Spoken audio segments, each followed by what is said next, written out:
result of many continuance of Congressman Schiff, he requested that the General Accounting Office look into and try to locate documents pertaining to what happened here in July 1947 as it related to a crash of some type of object.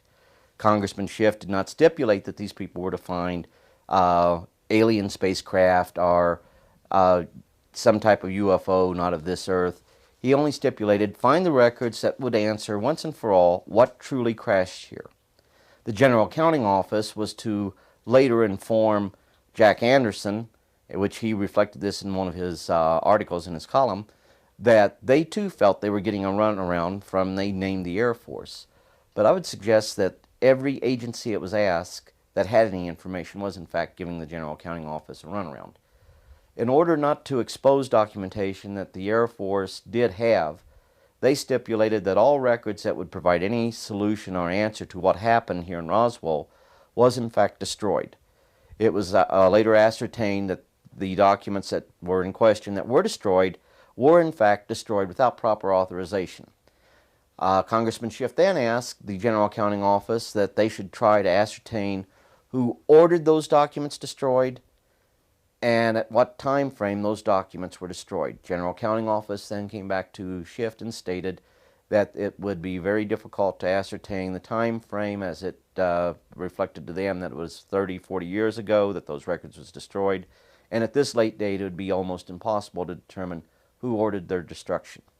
However, at the same time, the United States Army was releasing records on UFOs. For the last half a century, the Army has been stating they did not have any records. It was found that the Army did have records, to wit, Army Counterintelligence Corps records that dealt with UFOs. They have thus far to date released 339 records. There is a record in there, and it's very interesting, and it's this document, and it is this document right here. It stipulates, remembering that this is a document that was released dealing with UFOs. It is part of the Counterintelligence Corps files pertaining to UFOs. You will note projects, U.S. Air Force Detachment 35. U.S. Air Force Detachment 35 was a highly sensitive intelligence unit at the time. This lists names of cities here in the U.S. that had some dealing with UFOs. You can find, as a matter of fact, some of these incidences referred to in the early histories of Project Sign, which was the forerunner of Project Blue Book. You will note, right up here, circled Roswell. This is a UFO file, or this is from the UFO files of the Counterintelligence Corps, United States Army. You will note the authorization for the declassification is based on an order signed into law by President Clinton, to wit, Executive Order 12958. You will further note that originating agency interests, fully declassified, yes. You will note down below that it states other agencies' interests declassified. You will note it's circled no. Clearly this is an Army document. Clearly this document reflects that these were projects that were turned over to the United States Air Force from Army files. Reason for that, prior to September 1947, the Army and the Air Force were the same. We find out that there was a concern about the existence of these documents, or these objects, as to what their purpose was and what their origin was. This came home on February 26, 1942, commonly called the Battle of Los Angeles. We find that there are some 15 to 20 unidentified craft flying over Los Angeles. We immediately responded by trying to shoot these objects down. The 37th Coastal Artillery Group expanded 1,430 rounds without bringing anything down. We immediately set out to try to find out if there was some hidden base belonging to the Axis from where these planes could come, some commercial airport that they could have had these aircraft housed. None of this bore out. Every search effort we made turned out to be fruitless. At the same time, in the Pacific Theater, they were experiencing the same phenomena, the so-called Foo Fighters. MacArthur directed his intelligence people to find out what was going on. I have reason to believe that in 1943, MacArthur found out that in fact we had things not of this earth, that we had visitors from some other planet visiting our planet here that was actually observing that world event that we call the Second World War. One of the problems that he had was that should this be the case, and should they prove to be hostile, we knew very little about them, and we had very little means in which to defend ourselves. MacArthur organized what was called the Interplanetary Phenomena Research Unit. It would later be taken over by General Marshall, and it continued all the way through to present day. Names have been changed, records still haven't surfaced. The Army tries to state that it was not an official organization effort to try to investigate UFOs, but it was organized by a general. It bore fruit. It came to conclusions it was not popular, i.e. interplanetary spacecraft. And they continued to do exactly what they do today, and that is to be part of a multi-intelligent operation in the recovery of objects of unknown origin, particularly those that are of non-earthly origin, and to assess that information, get raw field intelligence data, and process that data into some type of useful intelligence product to disseminate to the field to those people who have a need to know, and those people that are the, shall we say, the keepers of that information. I believe that there was something that was discovered in China in 1943. Exactly what that something is, I have no idea what that was.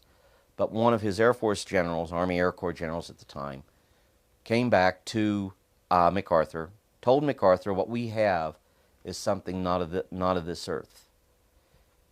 I would further suggest that by this time, even the Germans had uncovered evidence that we were being visited and had some type of physical evidence. MacArthur definitely had physical evidence.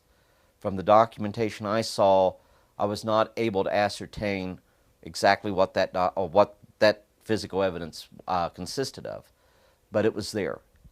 The one thing I find quite unique is that the Germans may have tried to back engineer it. We definitely probably tried to back engineer it. But we find that your technology has to be on par with the acquired technology in order to back engineer. We very quickly were able to ascertain within 3 to 4 years after the end of the war that our visitors were anywhere from 1 to 2 billion years ahead of us. In the 1950s, the United States Air Force had an elite unit to investigate UFOs outside of Blue Book, even though Blue Book thought that that unit was working with them, they were not. This unit was initially organized as the 4602nd Air Intelligence Service Squadron. Among its peacetime missions was Operation Blue Fly. Operation Blue Fly was to recover objects of unknown origin that fell to Earth. It's very important that you remember objects that fell to Earth because we didn't have any spacecraft up there at this time. As a result of this, they had monitors right there at Wright-Patterson that when UFO reports came in, they were looked at very closely to see if there was any possible means of, or any possible necessity of sending out teams to recover any of this fallen debris. The Air Force states they never used them. I'm telling you they did. But the intent of Operation Blue Fly, peacetime project, was to go out and recover objects of unknown origin that impacted with the Earth. Later it would be expanded in 1957 to cover all objects of unknown origin, meaning spacecraft too. It would be expanded to a much larger program encompassing other programs out there, and it would become part of what they would call in the 1957 October time frame, Project Moondust. Project Moondust is the overall field exploitation to recover only 2 items. That is, objects of non-U.S. origin that survives re-entry into the Earth's atmosphere and impacts with the Earth. Naturally, we would be interested in those items from a technical, scientific intelligence basis to determine or try to ascertain the technical capabilities of any potential enemy or known enemy of the U.S. at that time that was launching space vehicles into space. The other area of interest was objects of unknown origin. Now we find that there were quite a few objects of unknown origin that did not correlate with any known space launches or impact times of any known space debris falling back to Earth. We also find out that there was never a report filed by our government that we had recovered these objects and then notified the country. We would immediately ascertain the point of origin that we had recovered them, which would be required by international law. And we never ever went ahead and had a political protest filed against us. In short, under moon dust, under blue fly, we have recovered alien debris, not of this Earth. The degree of classification that we have now has changed over the years. Back during the time of the Second World War, all the way up to, say, 1969, you may have had as many as 11 classifications. Now there are 3: secret, or confidential, secret, and top secret. However, if you have information that is highly sensitive, that requires the protection above and beyond the norm of what is provided for those classifications, that's what you have the special access programs for. You do not get that type of information out into public domain unless it is officially sanctioned. During the discussion of UFOs, the question ultimately is going to come up, can any government keep secrets, let alone the U.S. government? And the answer to that is unequivocally yes. But one of the greatest weapons the intelligence community has at their disposal is a predisposition by the American people, the American politicians, and I hate to call them debunkers, but we'll call them debunkers, people who wish to try to debunk UFO information. They immediately come out, oh, we can't keep secrets, we can't keep secrets. Well, the whole situation is, yes, we can. The National Reconnaissance Office remained secret for many, many years. The mere existence of the NSA remained secret. The development of the atomic weapon remained secret until once you exploded one, you eventually had to tell some people what was going on, why the sun appeared to be setting down on planet Earth locations. People's own perceptions of the universe, the people's own thoughts as to the existence of life being out there, is one of, there might be life out there and we may sometime pick up radio communications, but physics tells us they can't get here. So we are conditioned by our own paradigms not to accept the possibility or probability of an advanced, highly advanced, intelligent civilization coming here to visit us. You have evidence in the form of highly credible reports of objects being seen, of the entities inside these objects being seen. Yet we look for a prosaic explanation and we throw out the bits and pieces of the evidence that doesn't meet our paradigm. So it's a self-keeping secret. You can conceal in plain sight the existence of the abundance of evidence alluding to UFOs, even bringing that evidence out to the public. It's political suicide if you go and start hitting up intelligence agencies to get this information released. So most of your members of Congress, and I know I've worked with a lot of them along that line, will balk and try not to do it. I can name you three members of Congress that were point blank asked to have a congressional inquiry on what happened here at Roswell. One of the most ridiculous statements that I got was that a person would have to be a chairperson to do that, and they asked a senator from Mississippi if he'd do it without any hesitation. He said no. And I said, well, excuse me, but is not the good senator we're referring to a chair member? And they said, oh, yes. And I said, would you give me that in writing? I got that in writing, but I'm hesitant to release it. I will show it to you, but I'm hesitant to release it simply because I made a promise not to. We have got to get the documentation as it exists in the government files. We have got to get it released before it ultimately comes up being destroyed. As soon as we open a door, and we're right there, we're about to bust open the door. A good case is the Blue Book file, or the Blue Fly and Moondust files. I had classified documents. The Air Force acknowledged. When I got members of Congress to help me, they were immediately destroyed, and I can prove this. Somewhere along the line, they may see that material and realize there's some very highly sensitive information that would have damning effect upon the national security of the United States should it become compromised. It requires to be further protected, to ensure that there is only a limited access to that information to a small number of people. So small you can put them on a list of paper or on a piece of paper and list them by name. Thus you have the special access programs. The controls that were supposed to be put on the special access programs are not there.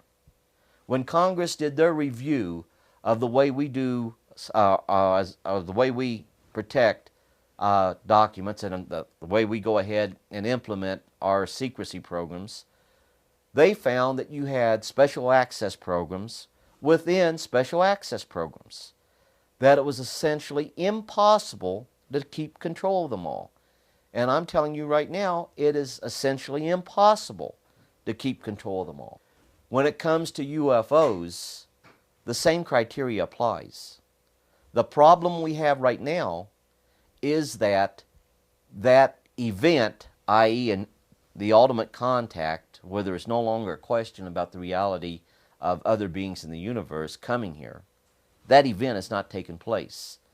Therefore, but a small nucleus within the intelligence community, numbering less than 100, and I'd suggest less than 50, control all that information.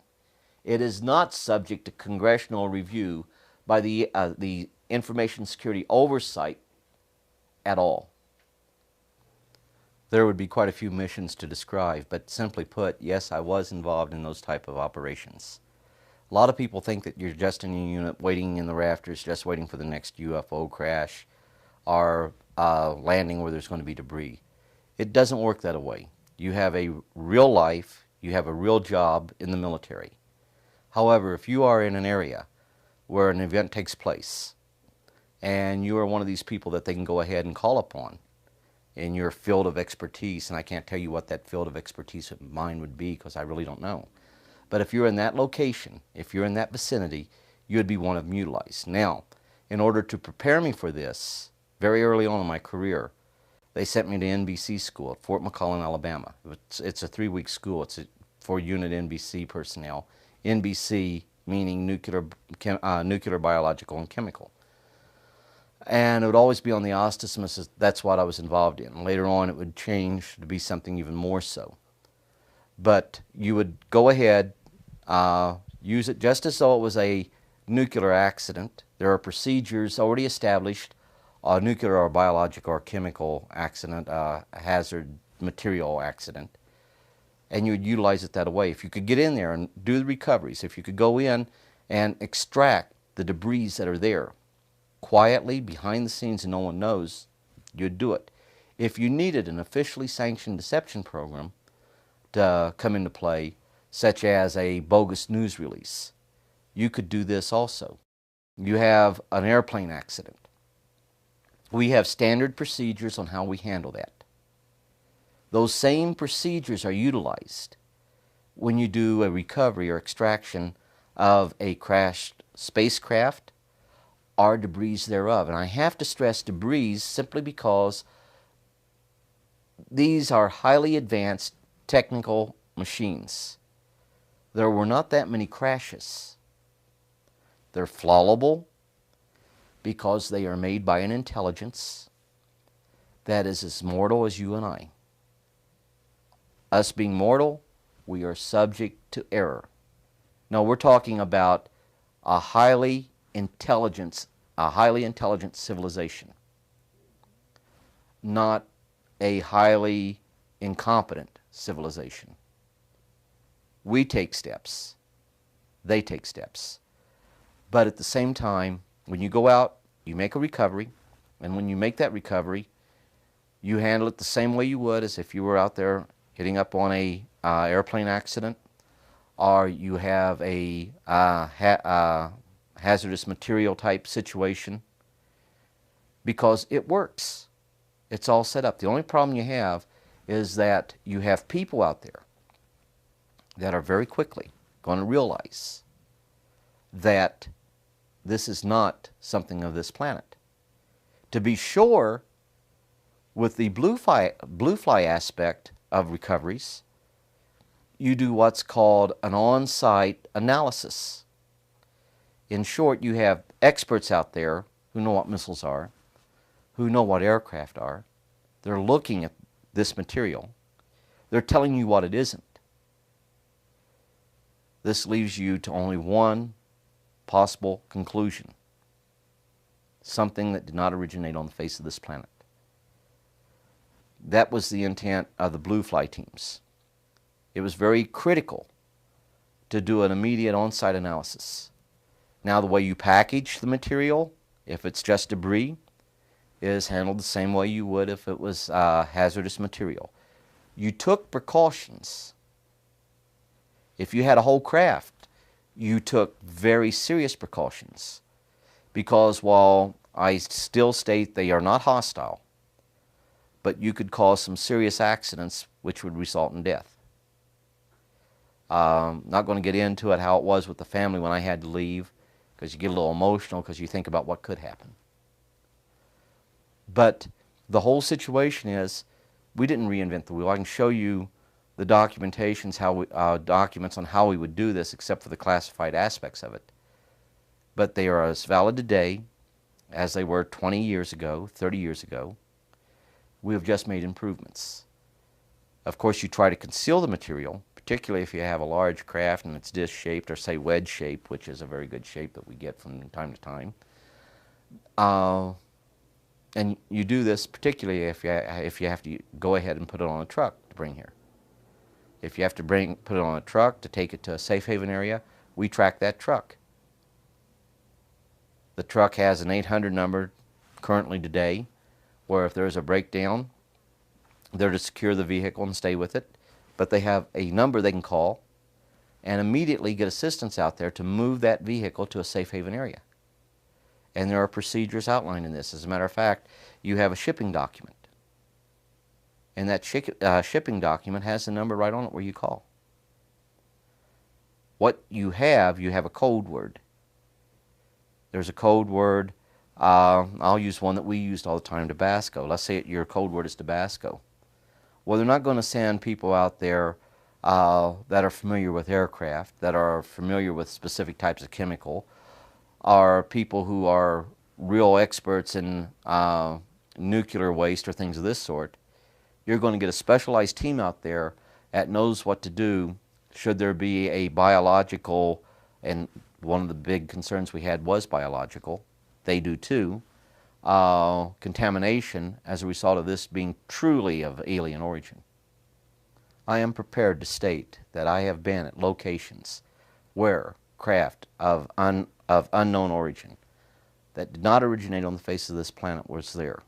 I am prepared to state that while I was there, we saw living, dead bodies of entities that were not born on this planet. I am prepared to state that we had what they referred to as interfacing with those entities.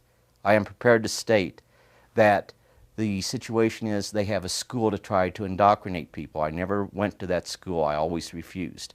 I am prepared to state that when I got out of the service in 1990, that they held me for 2 months, that I might better reconsider to stay in and not get out. I am prepared to state that I had orders that stated that I was supposed to get out December 1st, I think it was, December 1st of 1989, that they revoked those orders, once again in violation of law, to hold me for 2 months pending approval of my retirement, which had already been approved. The purpose of that was to try to convince me to stay in. We have contact with aliens not originating from some foreign country, but from some other solar system. And I have been a party to that. I've worked it, I've been there, and I know some of the things we do is really terrible. They are not hostile toward us. We're the enemy in this instance, but we're the enemy, I like to think, for the good reasons. We're concerned about what some other country might do. I have concluded that I'm fighting against the clock, that I have but a short time to try to convince people that we are moving in an avenue where we are going to militarize space. Once we militarize space, we will have a whole new avenue of technology open up to us. While NASA says it's going to take another 1,400 years before we achieve what we call interstellar travel, I'm telling you, by the end of this century, we will be doing that. We want to acquire this technology. We want to make this technology part of our own technology. Within the next 25 years, we're going to militarize space. As a result of militarizing space, we are going to acquire new technology. We're going to evolve new technology that's going to lead us into interstellar travel. As a direct result, we will become a threat to them unless we spiritually grow also. But I feel that if we do not go ahead and spiritually grow, we are forcing the situation where the entities will eventually make themselves known. And they will make themselves known, and no power on earth can stop that from happening, in order to avoid us from going out into space. That if this should happen, it will happen to an unsuspecting world population. And that can create some very serious problems. But this doesn't deal just with the United States. It's a truth that the entire world has to be informed about. And that truth is, man is not alone. That we have people from other planets, from other solar systems coming here. I believe that the intelligence community had good intentions when they classified information dealing with UFOs. I believe that they asked some very serious and hard questions. What impact would it have if the peoples of the world knew that they were no longer alone in the universe, that they had intelligence that was visiting this planet? And I think that the intentions were good there. As intelligence agencies among nations, naturally you want to go ahead and acquire the technology for military application, so you want to try to keep some of that aspect as confidential as possible by classifying it as high as you possibly can, keeping it to keeping the information open to but a small handful of people, thus special access programs. However, I believe that while it was full of good intentions in keeping this information classified, it is hurting people. I do not believe that any government has the right to try to make individuals who merely see UFOs look crazy when we know the truth. I do not believe that any government has a right, knowing that the psychology of specific individuals may ultimately lead to them having their homes broke up, their jobs lost, leading to a tremendous amount of mental depression, ultimately leading, in many cases, to suicide or self-destruction. When we see these types of things coming about, we have an obligation to reconsider our thoughts and standpoint. Reconsidering those, I would suggest we need to break down the walls of secrecy, that we must be responsible in getting the truth out. We must be responsible in how we get that truth out. And we must be truthful. And it's not a scary story. You will learn that they have a perception of God. They can't tell you what religion's right. You find they have families. You find they have cultures. You find that they have likes and dislikes. You find that you look for those things that are similar among us, not the difference. And that's the way you start on the path to truth. The problem that we have right now is that we look at them as something to talk about, something to be marvel at and be amazed at. But here again, they are still considered in the recesses of our mind of something that's not practical and something that isn't real. Well, we just finished with the training that I took to be an NBC NCO. And a friend of mine, which I'll call him Jack, and Jack was his first name, he was a Spec 5, he brought me back to Fort Lee, Virginia. Somehow, some way, my ticket, my billfold, everything came up missing. I got my billfold with the money back in it, but I never did get the ticket back. But not having a way to get back to Fort Lee, Virginia, he was going to Fort Meade, Maryland. He says, "Come on, I'll take you." And we discussed UFOs on the way to Fort Lee. Several weeks after I got back to Fort Lee, I got a call from Jack, or allegedly it being Jack, and I believe it to be Jack because he was a cheerful, happy-go-lucky person, and this person sounded the same way. However, when I got to Fort Meade, where he was supposed to be at, they said, "Well, he's going to be tied up. We'll talk to you later about his situation as soon as he gets free." He says, "By the way, have you ever been to the Pentagon?" Well, at that time, I'd never been to the Pentagon. So they said, "Well, it's really a unique place. Says, why don't we go ahead and give you the 25-cent tour?" So we went on over. We went in. I had a little badge that was given to me, no picture on it. But the guy that was with me, his had a picture, and he'd just tell the guards he's authorized to come with me, and he'd always be the one to get me in. You had to show your military ID card from time to time, but we walked down the corridors. Finally, we got to a place that had an elevator. We went down. I don't know how far down we went. I can't tell you if there's one flight under the Pentagon, 2 or 50. But we went down.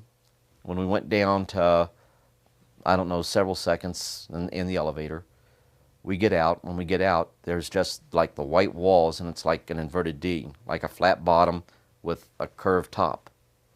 Now, there's 2 monorails there. I mean, they're rails, they look like big tubes, rather thick in the center, and 2 on the side, one on each side. I could probably draw you a better picture of it than the way I'm describing it. But you had these little monorails, what I call them, cars that look like a bullet. I mean, for lack of a better term, you had where you could seat 2 people in front, 2 people in back. We got on the one monorail and started to go, and it seemed like maybe 20 minutes, but I'm guessing at that because I don't know for sure. When we got out, he says, "Well, let me show you some interesting sights down this corridor here."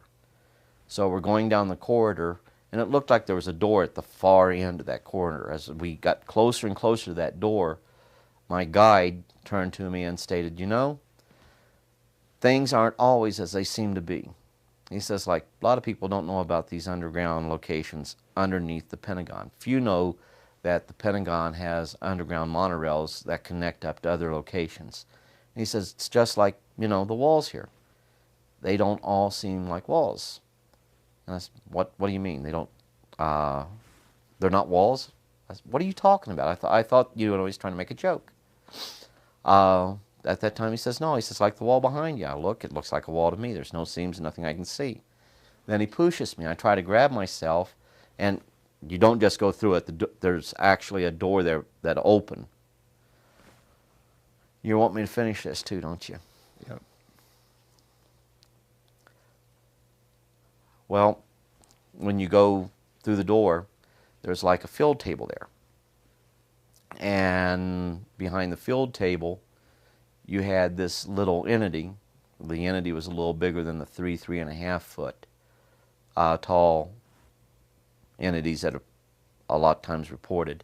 But there were 2 men on either side of the table, slightly behind the creature. But yet I got up and I was asking him why he was acting foolish and things of this sort. I won't go in how we were hitting up on that, but when I turned around, looked right into the eyes of this little creature. And, you know, it's like,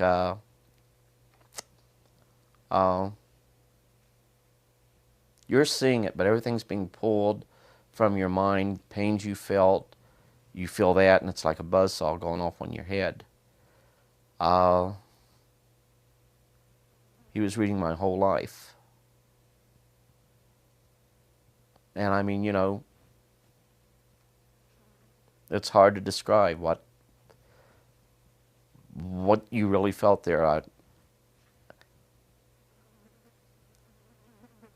Your life up to that point in seconds. And I mean, you were feeling everything. Went ahead. I remember going down and grabbing a hold of my head like this and falling to the floor.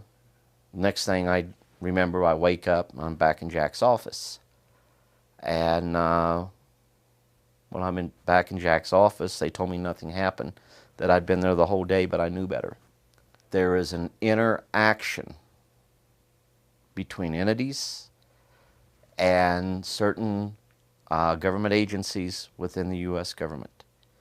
I will not go so far to state that they are giving us technologies to kill ourselves. They are not along that line. Their purposes of being here are for scientific purposes and for humanitarian purposes. Abductions, those abductions which I believe to be real, have nothing to do with the scary scenario abductions that people hit up with. There's a reason for it. We have been very foolish in how we have done certain things, and we have harmed ourselves. We now realize that we have harmed ourselves, and we are trying to take corrective action. And that right there is the one thing that they're checking on. There's been the biosphere that's been damaged. They're not coming here to repair that. They are coming here to see how we handle it. But a government can't be the one that shoulders all the responsibility and shoulders all the knowledge and all the understanding. The whole situation is that we have to work in unison as a people, a united people. Let's go ahead and start preparing ourselves to where we ultimately will take that giant step to where we're going to be visiting other planets out there in other solar systems. And we have to, once again, I'll use the word, grow spiritually as a group of people. The people representing mankind on planet Earth. Yes, there is some type, and I don't know to what extent, but there is some type of dialogue that is taking place between our visitors of all species, because there's more than one, and the various governments of not just the U.S. government, but of the world's. Primarily the fully developed, or the, how do I put this, the more developed nations of the world. Because at present, spacefaring nations represent the greatest threat to them as a peaceable coexistence. So I went ahead, took the little snack lunch that I had with me, took it upstairs. We were looking down, we were seeing the briefing room. It had like a plexiglass that separated the balcony and what was going on downstairs, and you couldn't hear what was being said. But we started to notice that they were running the film, and the film showed various types of what we would call UFOs today, and showed various types of alien creatures, i.e. your grays, some covered with a whole lot of hair, some that looked very much like us, some that looked like us with marked differences. We were not aware of the fact that there were people now up there with us. And they told us, you know, what are you guys doing up here? And we told them, well, you know, we're just sitting up here eating on our snacks because we didn't want to go to the dining, or we did not want to go to the snack bar. And they went ahead, said, you need to come with us, and you need to come with us now. So, I mean, they pushed us, grabbing us by the nape of the neck of the shirt, and pushed us down the stairs. Once they got down to the stairs, they pushed us on out the doors, pushed both of us into a van. The van was right there waiting panel van where they pushed us in and shut the door. And then they drove us off. We don't know where they took us to, but the location where we finally got out was a one-frame military-style building. They took us in there, put us into this room. The room had, like the military cots there, had one table with a light there. And we were sitting back trying to figure out, well, why are they doing this? Why is this going on? So on the 5th night, I got out. When I left the 5th night, they drove me back to my billets. I went in, reported in, went to bed because I was dead tired. All I wanted to do was get some sleep. Next morning, which was a Saturday morning, I am awakened by the CQ, that's charge of quarters. And he says, "First sergeant wants to see you." One guy was acting like a good guy. The other guy went ahead and says, "I told you, we shouldn't trust him. Let's just take the so-and-so out. Let's just end this. Let's shoot him." And one guy, no, we'll discuss this. And he sent the guy that was supposed to be the bad guy. We use that sometimes in security, good cop, bad cop. But the one that was supposed to be the bad guy, he went to get some food. We had coffee, the guy that stayed there that was acting like the good guy, and myself. And he says, "Listen," he says, "you like working with this stuff?" And I don't, "No, I don't."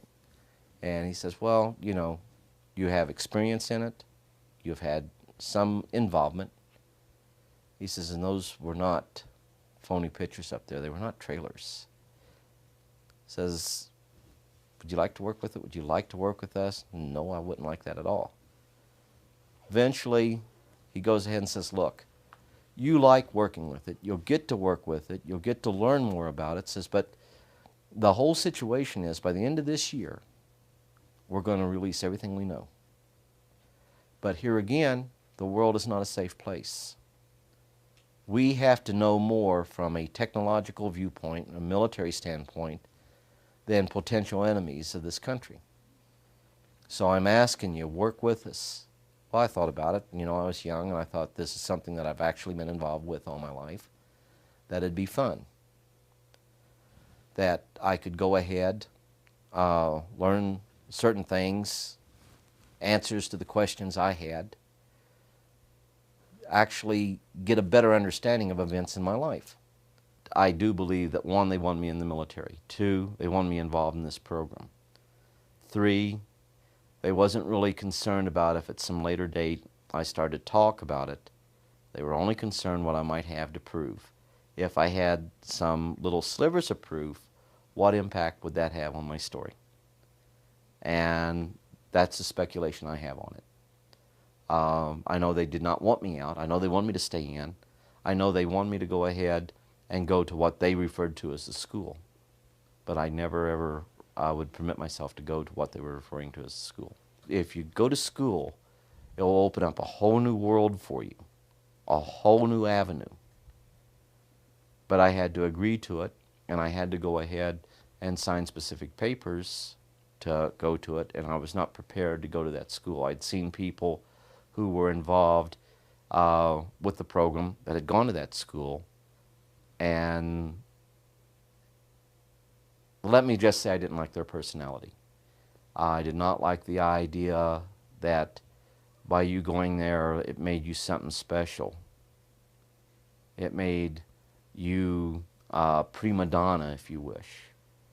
That was not the way it was supposed to be. I felt that one of the greatest things you can be is a servant, and not vice versa.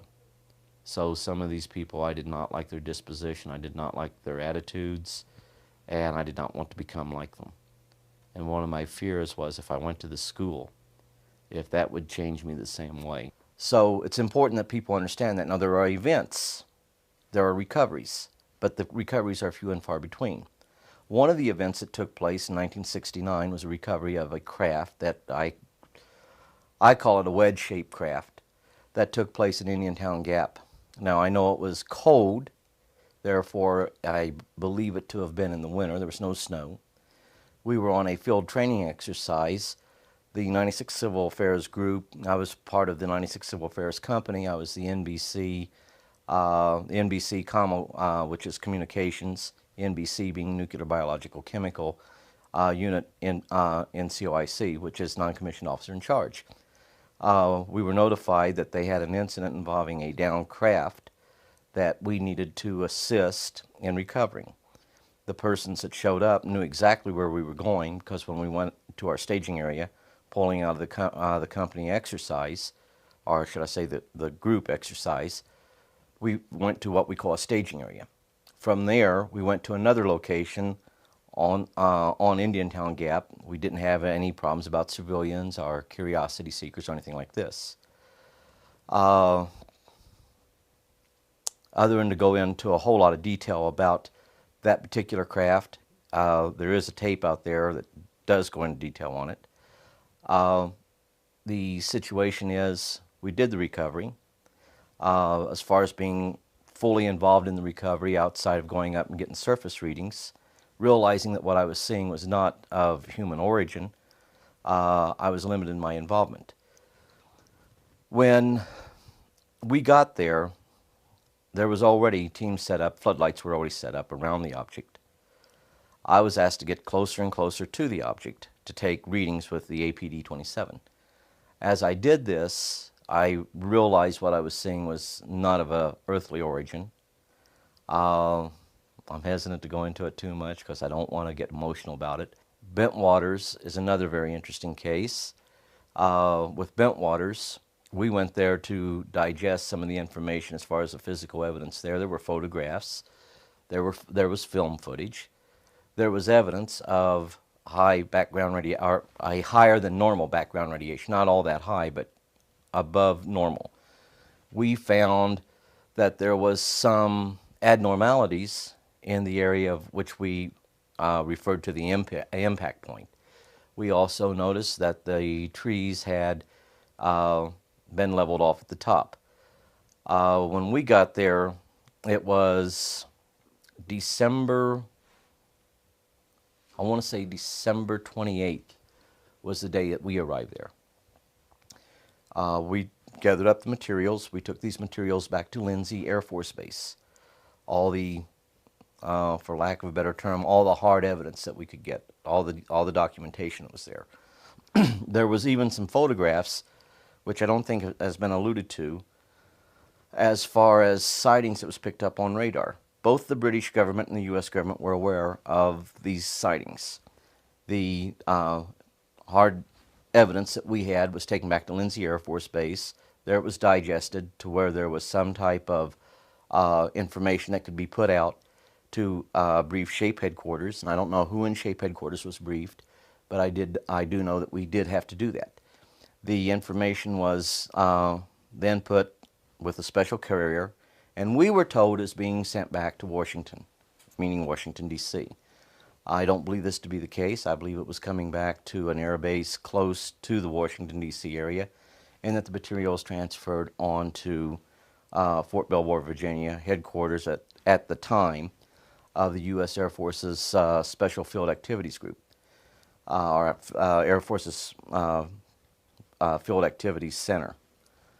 They then took this material, did whatever they did with it, and came up with finalized intelligence product. The important thing to remember, the reason it went to Lindsay was because the U.S. Air Force's Field Activities Center had detachments in the field. The closest detachment in the field at the location of Bentwaters would have been Lindsay Air Force Base, which is Det 24. They were the ones that got the material. They were the ones that was charged with safeguarding it until it got back to the U.S. Also, there were several members of Det 24 that was involved in the investigation. There were other people who came in who I didn't know who they were, but you knew they were involved in the investigation because they were doing the things that would be necessary to do just that. They were asking questions, hard questions, critical questions. They were asking technical questions of technical people that was involved. I know for a fact that some of the radar operators, both British and U.S., were questioned. I know some of the people that were out there on 2 different nights were questioned. My involvement became in June, July of 1989. I was involved with the Belgium sightings that we were assessing information, gathering data on the UFO overflights of Belgium. They also went over Germany. We had one incident there on the border, which This one occurred near the Foda Gap. The incident there at the border, we saw the object. It was over Soviet territory. We saw that the Soviets were pretty upset. We were getting pretty upset because this was a huge object. It was triangular shape, about 3 football fields on either side of the triangle. It flew over what we call no man's zone. As it flew over there, we all were getting jittery. It wasn't winter. It was, I'd say, summer, about August. You could feel your hair standing up on end. It was more than just, getting shivers because of fright or something like this. There was some type of physiological effect taking place. Once this incident subsided, we put fighters on alert. We notified them that we may have a Soviet craft coming across the gap, and we were going to intercept it. The Soviets did the same thing. It went back over the Soviet airspace, and they scrambled fighters to try to intercept it. Wasn't traveling fast at all. Traveling very slow. No hurry to get out of the area. But on this particular night, no one fired at it. There were pictures taken. There was consultation with the Soviet Union. With this going on, everyone was taken in and briefed and was informed that what they saw was nothing more than a Russian MiG-27 that had strayed across into the Foda Gap area far enough into the no man's zone to create a problem and cause some alarm. It was no MiG-27. We know exactly what we were looking at. We knew what MiG-27 looks like. You have flashcards, which are silhouettes of the various craft of the Soviet Union and even our own. So we knew precisely what we were looking at. What we saw was a craft that was of an unusual origin. It was not aerodynamically sound. And when I state it was not aerodynamically sound, I mean it had no means of staying aloft like that without some visible means of aerial support, like a helicopter. That wasn't there. It was perfectly silent, not making any noise, roughly 3 stories high. This was one of the incidents that got me a little concerned, made me think about wanting to get out and come back to the family, to have some family life. We had the incident escalate. We had it escalate to where the Soviet Union filed an official protest through the Belgian government to the U.S. government, stating that they were very concerned about the Belgian authorities, along with several other countries, letting us fly stealth aircraft on reconnaissance missions into the Soviet Union. We notified and discussed it with the Soviet Union.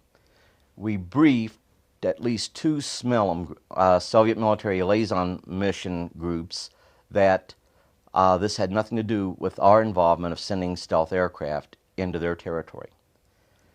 The Soviet Union was alarmed about what was going on.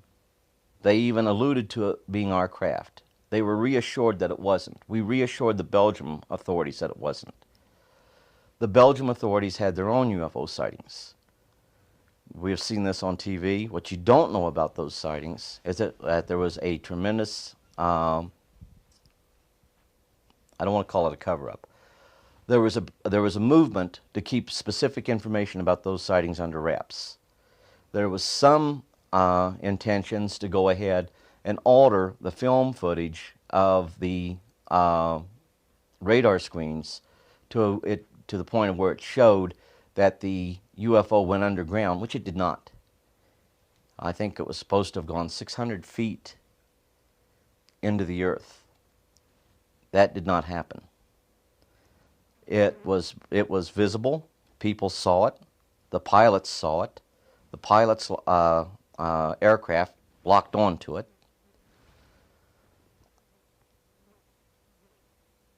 But these were things that would create more questions than we were willing to answer. So we decided to keep this out of the press, and we were successful at it. The Iranian incident of September 19th, 1976. the situation with that, there are highly classified documents dealing with what we found.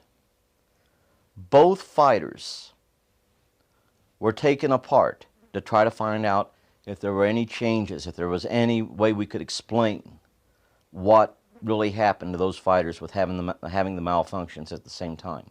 There was a situation where we had some anomalies picked up out where the sighting was, where one of the F-4s saw the UFO go down to the ground. We recorded those anomalies with audio devices. We took film footage of the area, and there were some strange things that showed up on that film footage. What all took place there at the landing area, I am not privy of. I don't have all the information. It wasn't something I had to be involved in. But I can tell you this much. Whatever took place there had people out there for 2 to 3 weeks. In 1986, I believe it was, fired at a UFO on 2 occasions. The UFO took off like nothing happened. In 1980, I believe it was, you had the incident where you had, no, this was in 86. In 86, you had the incident where you had 20 or more UFOs flying around Brazilian aircraft, flying rings around them. These documents are important. They're documented events by government documentation. How many there have been overall since 47? Not more than 2 dozen. Really? That's domestic or international? Well, that right there was a round figure, but it's based on a briefing we got. And this briefing came as a part, this was in 1969, when we were hitting up on information dealing with the recovery of the B-52 there. We were informed that there had only been a couple dozen, tops. That there were several in the 40s, in the early 50s. And once again, to make it perfectly clear about those events that took place there, and I mean, it sounds crazy, but their guidance system, our radar wreaked havoc on, and they had to make adjustments to their guidance systems for that. How many bodies had been recovered? Don't know. How many crashes have occurred in which we only got debris from because they came and did their recovery before we got there? Don't know, but it has happened. It has happened. When they have problems, just like we send out a distress call, they send out a distress call, which is something that a lot of people don't allude to or don't even, it's the one question that's never asked. But here again, we think of them as something intangible, like that stuffed animal there. But they're living, breathing creatures, as mortal as you and I. They think, they have loves, they have likes, they have dislikes, they have social culture. This is so important to try to make people understand that that is the case. I want to put the human factor back into UFOs. And when I say the human factor, that these are real people. You can call them entities, you can call them creatures. The only reason I do that without saying these are real people is so it doesn't get confusing as to whether I'm talking about our visitors or us.